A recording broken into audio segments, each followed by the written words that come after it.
এবারে যারা যারা বুঝবেন একটু বুঝে না, এইখানে উপর থেকে 3টে পার্ট আছে।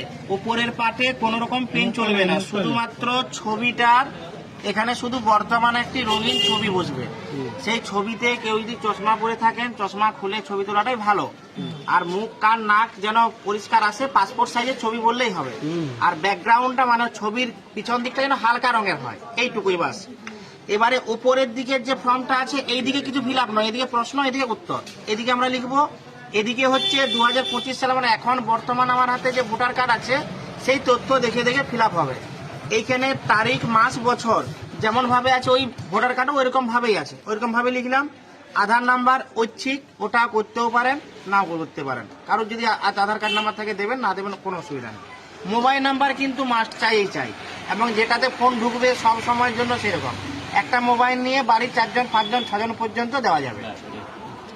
এবার হচ্ছে পিতার বা অভিভাবকের নাম, ওখানে যার নাম আছে তার নাম দিতে পারেন বা বাবার নামও দিতে পারেন। এবারে কোনো মেয়ের যদি বিয়ে হয়ে যায়, সে বাপের বাড়ির বাবার নামটা দেবেন, শ্বশুরের নাম হবে না। শ্বশুর বাড়ি শুধুমাত্র স্বামীর নাম হবে, তার জন্য আলাদা ঘর আছে। স্বামী বা স্ত্রীর নাম, যদি তার বিয়ে হয়ে থাকে, মেয়ের হলে স্বামীর নাম দেবেন, ছেলে হলে স্ত্রীর নাম দেবেন, এটা কিন্তু লাগবেই বিয়ে হলে, না হলে লাগবে না। আর তার ভোটার কার্ড থাকলে ভোটার কার্ডের নাম্বার লাগবে। আর এখানে মায়ের নাম লাগবে, মানে মায়েরটা হচ্ছে মেয়ের যে বিয়ে হওয়া মেয়ের ক্ষেত্রে বাপের বাড়ির মা, শাশুড়ি নয়, ঠিক আছে? সবকিছু হচ্ছে বাপের বাড়ি। ছেলের ক্ষেত্রে তো মা একটাই, মানে যা হবে সব হবে বাপের বাড়ি। শ্বশুর বাড়ি শুধু স্বামীর নামটাই থাকবে, আর কারোর নাম থাকবে না। এবারে আসছে এইদিকে 2002 সালের মূল যে তথ্য, কারুর বয়স যদি 40-এর উপরে হয়, নিজের নাম যদি 2002 সালের ইয়েতে থাকে ভোটার লিস্টে, তখন বাম দিকটা আমরা ফিল আপ করবো। আর তার যদি না থাকে তাহলে তার বাবা অথবা মা, ঠাকুমা, ঠাকুরদা, তার জন্য ডান দিকটা ফিল আপ করবো। এইদিকে যেমন ফিল আপ হবে, এইদিকেও সেরকম ফিল আপ হবে। একটা দিকে আমি ফিল আপ বলে দিচ্ছি। নির্বাচকের নাম, মানে ওই 2002 সালের লিস্টে যার নামটা আমি দেখছি, আমার নাম হোক বা আমার বাবার নাম হোক, সেই নামটা আমি লিখবো। আমার নাম যদি থাকে আমার নাম লিখবো, আর যদি আমার নাম না থাকে বাঁ দিকটা করছি না ডান দিকে করবো, তখন আমার বাবার নাম লিখবো বা মায়ের নাম লিখবো বা ঠাকুমা বা ঠাকুরদা। আর যদি কারোরই নাম না থাকে, এমনও হতে পারে 2002 কারোর নাম নেই, দুটো লিস্টে ফাঁকা রাখবে।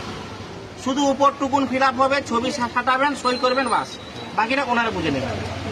তারপরে হচ্ছে যার নাম দেবো তার এপিক নাম্বার, তার আত্মীয়ের নাম, ওই 2002 সালের ভোটার লিস্টে তার একজন অভিভাবকের নাম থাকবে, যার নামটা থাকবে তার নামটা লিখবো। এক্ষেত্রে বলে রাখি, অনেকেই আছে ভোটার কার্ডে এখনের হোক বা 2002-এর হোক ভুল থাকতে পারে, টুকটাক ভুল, যেটা থাকবে সেইটাই লিখবো, ভুল থাকলে ভুলটাই লিখবো। আর যদি এমনও থাকতে পারে যে 2002-এর ভোটার লিস্টের নাম মানে ভোটার কার্ডের নাম্বারটাই নেই, লিখবো না, এখানে নেই, লেখা আছে এপিক নম্বর যদি থাকে।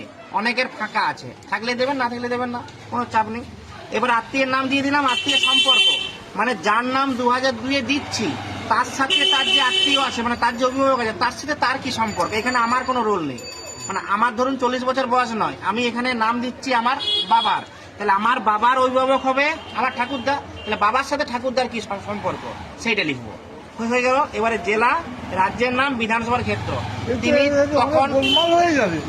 তিনি তখন যদি এই বিধানসভার আন্ডারে থাকতেন তাহলে এই বিধানসভার নাম লিখবো 2002-এ, আর 2002-এ যদি অন্য বিধানসভায় থাকতো তাহলে সেই বিধানসভার নাম লিখবো।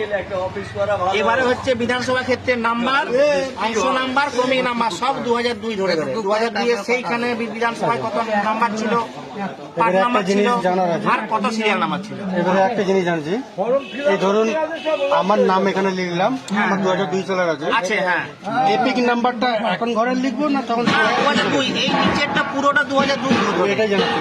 আচ্ছা, উপরটা 2025 ধরে বাবা মায়ের যখন নাম লিখবো তখন তাহলে 2002 সালের